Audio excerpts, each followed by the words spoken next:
Could solo travel be the secret to self-discovery, or does the magic lie in shared experiences? Today, we're going to discuss the benefits of both. Welcome to the What Could Go Right podcast. We are your hosts, Erik, Orton. And I'm Emily Orton. And here we talk about personal growth and sailing. In 2014, we moved aboard a fixer-upper sailboat and bootstrapped a year sailing with our 5 kids, and it changed our lives forever. We tell the whole story in our memoir, our book, 7 at Sea. On this podcast, we want to help you go from fear to freedom, one adventure at a time. So is it traveling solo the better way to have a good travel experience, or is it better traveling with a buddy or maybe even your whole family or a group of friends? That's what we're going to talk about on today's episode. We've had experience both ways, and we've had clients, guests, friends come and sail with us both ways as well.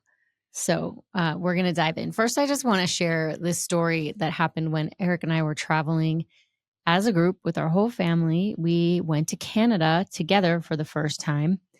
And as we were preparing to arrive at our Airbnb, we just wanted to grab a few groceries before we got there. And everyone was just going to stay in the car because, again, if you're talking about solo versus in a group, which is better, going to the grocery store, depends on what your goal is. My goal was quick. And so I just went in by myself to grab a gallon or two of milk, and I couldn't find it. I couldn't find it anywhere.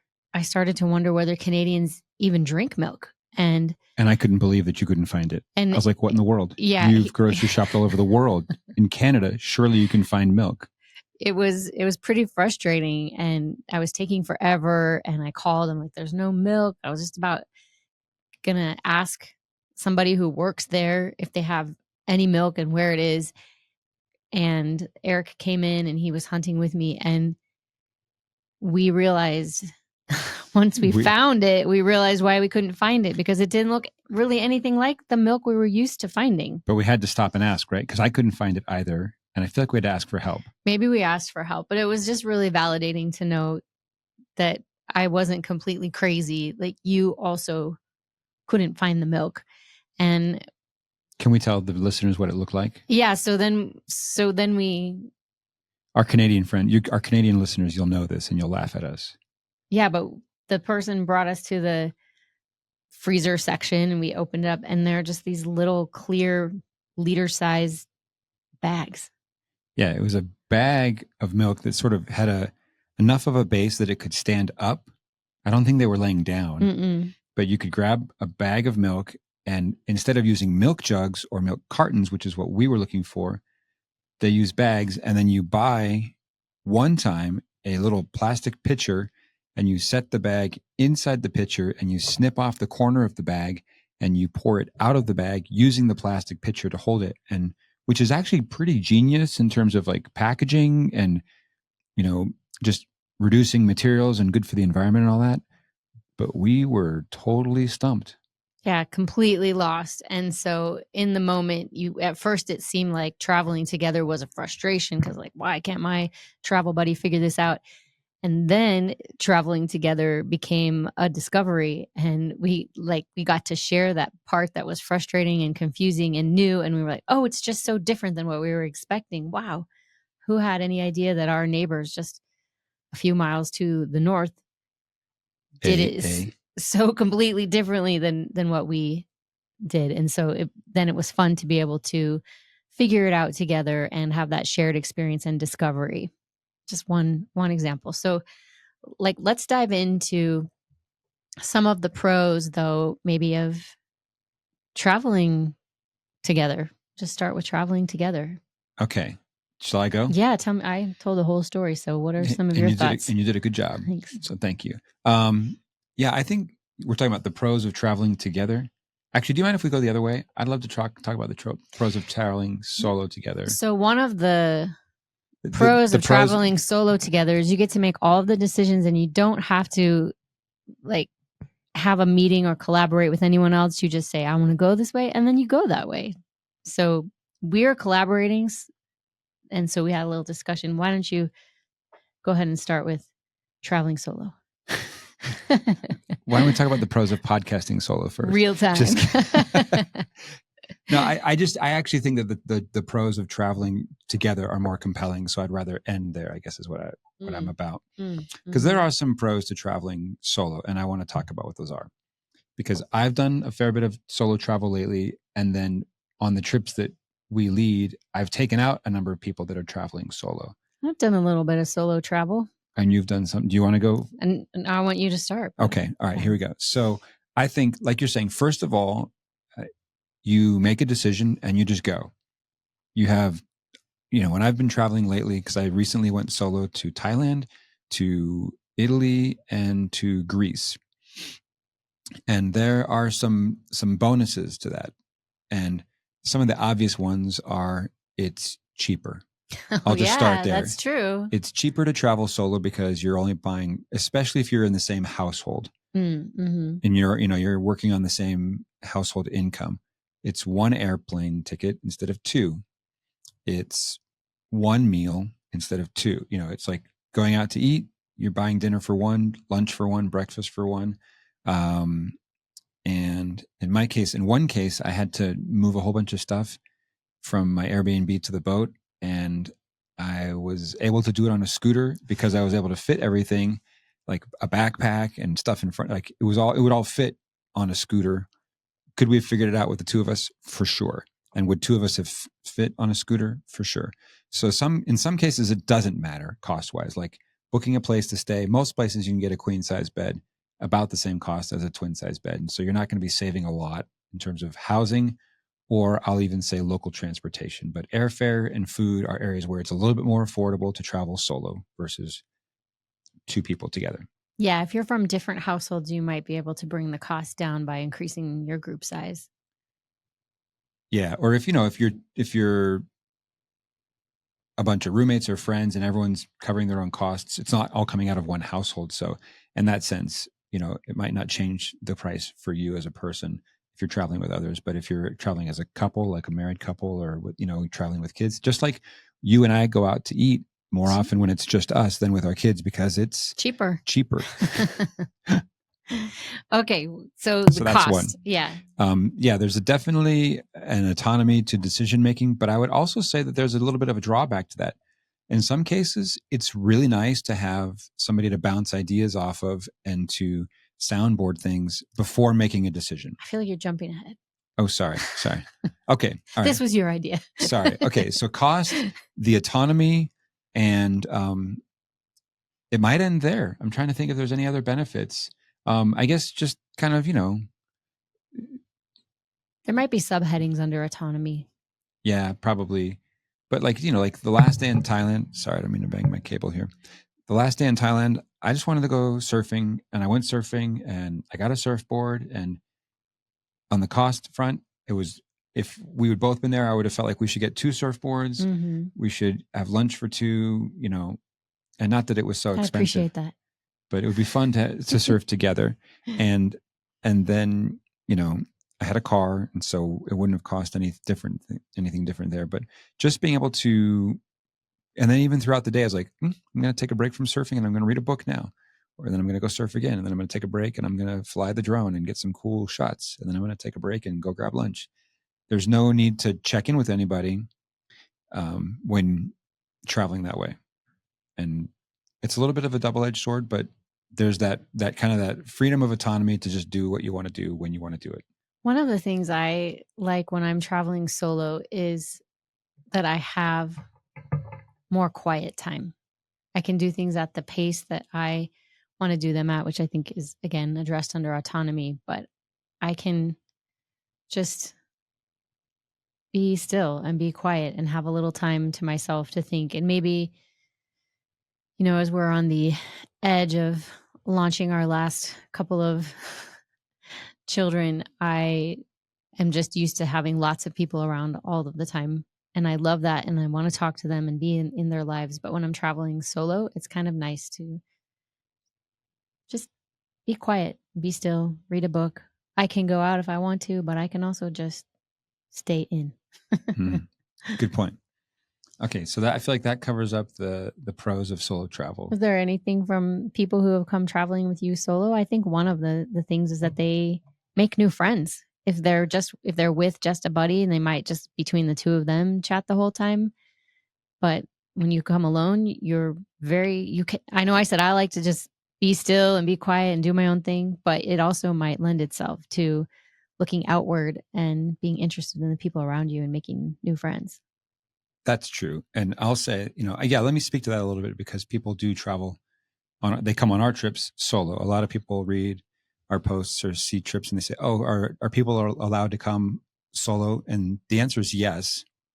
Certainly you can come with somebody, but you don't have to. But yes, you can come alone. And I'll just share a couple of experiences where, because everyone on our trips shares a cabin with somebody except me, just because I stay in a cabin that's physically designed for one person only. Right. But everyone else, it's a 2-person cabin. And so if people come solo, then I just pair them up with somebody. 2 ladies will share a cabin, or 2 gentlemen can share a cabin. And here's what I've seen. They have a fantastic experience. They get to make new friends. Our trips are very, what's the right word?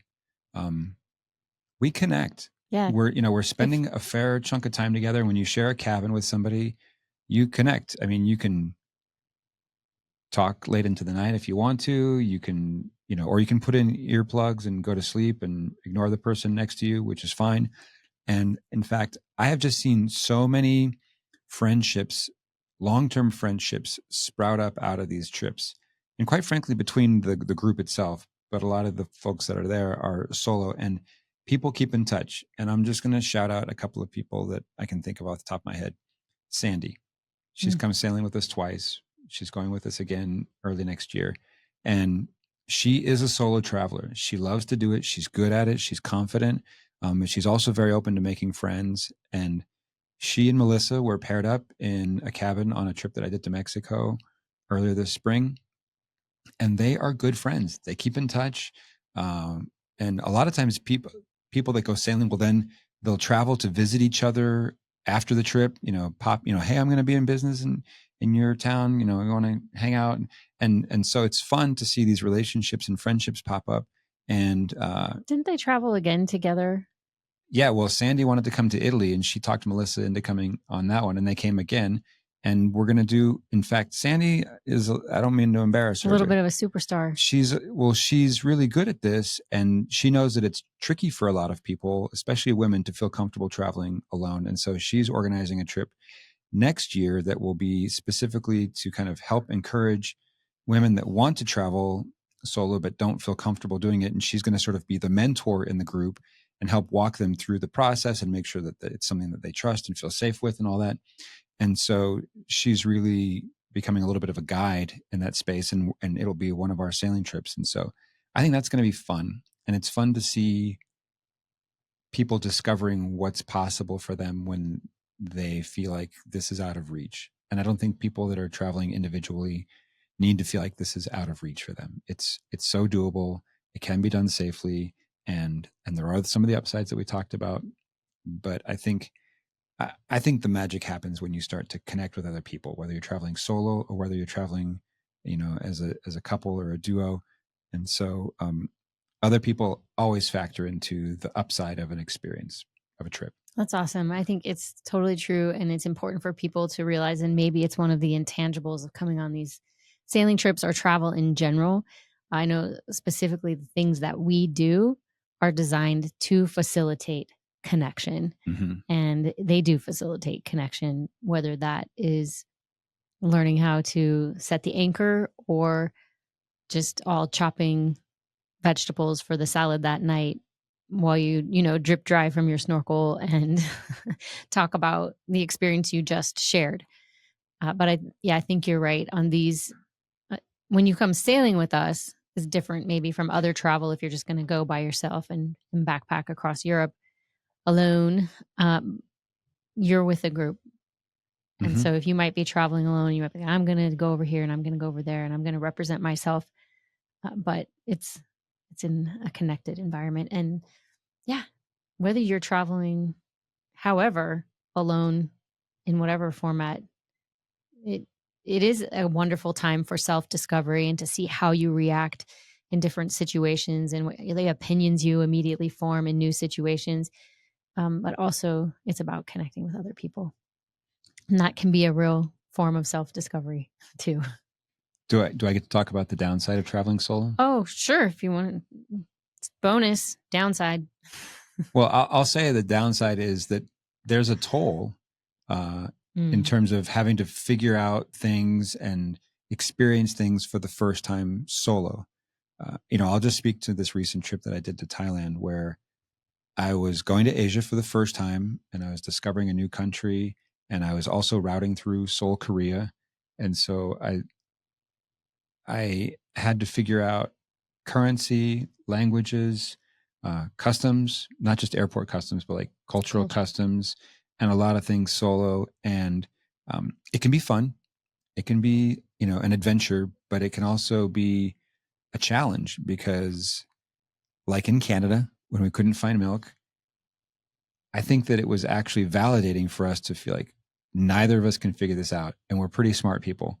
So sometimes it's just nice to have a buddy, to have moral support, to say, like, wow, this is totally different. This is a little bit overwhelming. This is whatever feeling you might be having, to have somebody to process it with or to share it with. I would say to not have that can sometimes be a challenge, at least for me. It can be draining. I'll speak for myself. If someone else is going through that experience with you, you can at least say, well, I'm not alone. And I'm thinking of the trip you took to Greece. What month was that? July. In July, you went to Greece, and we've been to Athens together before. We stayed there for a couple of weeks and kind of explored it together and, noticed things. But one of the things that was really different, because you were solo this time, and this is before you got on the boat and after you got off the boat. On the boat, you were with a group of people who came. You weren't alone anymore. And that was great. But before and after, you were just saying, everybody speaks Greek. I can't even guess at what the signs say. It's a different alphabet, and it's almost like being, as cool as it is, it's almost like being in isolation because you can't hardly even talk to anybody about what you're experiencing. It's hard to make a connection when it's just the language written and spoken is so unfamiliar. And I know that can feel really lonely. Maybe somebody thinks that's awesome. I know in my favorite movie, Dan in Real Life, they ask one of the characters her perfect day, and she's like, oh, go to a country where I've never been before and I don't know anybody and I don't speak the language. Like, go Anne-Marie. That could be awesome, in some cases, but when you're doing it for long term or over and over again, it's pretty exhausting. It's pretty draining. Yeah, and I would say in Greece, a lot of people speak English, but I never knew how well they spoke English. Or they could be from Denmark and speak a little bit of English, or they could be from England and it would be super easy to strike up a conversation, or they could be American. I just never knew, and so I felt a little bit self-conscious about just striking up a conversation with strangers because I don't want to put them in a spot where they're having to kind of call up their second language skills when they really don't want to. Mm-hmm. And so I found myself being a little bit, like you said, a little bit isolated. And it's easier to do that when you're traveling with somebody. You can always talk with each other, and then you can say, hey, let's try and strike up a conversation with this person. But you always know that you have each other. Yeah. And so anyway, it's a give and take. And maybe that's just my personality. Maybe other people are way more comfortable with it, or maybe a little bit more shy. Who's to say? When you travel together, some of the benefits are that you get to go on an adventure and you get to take a risk, but you also get to take a little bit of comfort zone with you. Amen. And so, yeah, thanks. So then it just increases your stamina for the adventure. I like that idea of bringing a little bit of comfort zone with you, because I think it is twofold. One is just the reassurance of traveling somebody that you know and trust and feel safe with. And then the other is when you do go to a beautiful spot or you discover something that's incredible, whether it's, hey, this restaurant had this incredible food, or this beach had awesome surfing, or, we rented scooters and this was like, and you're driving on the left side of the road, just being able to share that stuff with somebody enriches it, I think. And you're like, you get it. You get me. You understand. We were there. We now have an inside experience. Yeah. Together. And so I think it's really great for the relationship and for the individuals, because those kinds of things ripple out into the future long term. And so it's, I don't know, there's all these trade-offs. And so I don't think that there's one right or wrong way to do it. It's just knowing what they are. And I think you're right that you have more emotional stamina. You have a collaborative, traveling companion, and in some ways it can make it easier to figure things out. In some ways it might make it trickier to have to make a decision together, or, one person wants to take the train, the other person wants to rent a car, and you have to sort of compromise more when you're traveling together. So it's this yin and yang. Oh, but you could also order 2 different dishes and then try each other's. Have double the experience. It can amplify. I will also say before and after, it's also a benefit because, and especially if it's someone that you want to strengthen the relationship with, because you can anticipate it together beforehand. Mm-hmm. And that is honestly a huge percentage of the fun, is being able to anticipate that and plan for it together. The gift of anticipation. Yes. And then afterwards, it's so wonderful to be able to relive those experiences together. Oh, remember that? Oh, remember that? Oh, this is like the time we were in this place. And it's so fun. And I guess the last thing that came to mind as you talk about some of the benefits of that, Erik traveled to South America. He lived in Chile for a couple of years, serving a mission there. And I went there as a study abroad. And so I was with a group of strangers. It felt like solo travel. And same for you. You always had somebody with you, but it wasn't always somebody that you knew. You had to make friends all the time. Mm-hmm. But when you came home and I came home and we reconnected with each other, because we had both traveled to the same country in a lot of the same places. And approximately the same. And our time there overlapped. Yeah, we were there at the same time for part of it. I was only there for 3.5 months. It was so much easier for us to reconnect because you had just gone on this experience, this adventure that no one in your family or a few people in your peer group had been to that exact same place. And so when you came back and we were reconnecting, it was like, yes, I know poroto soup. Yes, I know this location. Yes, I have had this food or seen these animals or experienced this culture. And we just had such a shorthand already. You didn't have to kind of translate your experience for me. I was like, oh, I get you. Mm-hmm. And it was really helpful to us, I think, especially as we decided we want to get married shortly after that. I'm very grateful. Bada boom, bada bing. So whether you want to travel solo or you want to travel with somebody, you can have an amazing time connecting with the people, the culture, the experiences and opportunities available to you. And if you want to come sailing with us solo or with a partner or with a whole group, however you come, we facilitate connection, wellness, self-care, and growth on all of these trips. So we hope you'll give it a try in 2025. What could go right? Hey there, before we sign off, I'll just give you the sailing update. I'll keep it short and sweet. Basically, between now and the end of the year, you can use a promo code to get $500 off the trips that we're doing to the Mediterranean next year. So if you're booking a cabin for 2 people and you want to get a discount, you got to sign up to talk with me first, or just email me if we already know each other. But if you book and you use code EARLYMED2025, you'll get $500 off a cabin for 2 people. So sign up for a call or drop me a line. Let me know. That discount applies to Italy in June, Greece in July, and Croatia in August. It's first come, first serve. It's good till the end of the year or till the trip sells out, whichever comes first. We are doing other trips after that. So if you want to go to Mexico, the Bahamas, or the Caribbean in the fall of next year, we do have space available. Pretty much everything else is booked out. We've got one trip to the Bahamas that's got space, March 31st through April 5th. So if any of that's of interest to you, let me know. Or if you want to jump on one of these med trips for early booking, you can get a $500 discount if you're booking for 2 spots. So that's the word. Hope to see you aboard.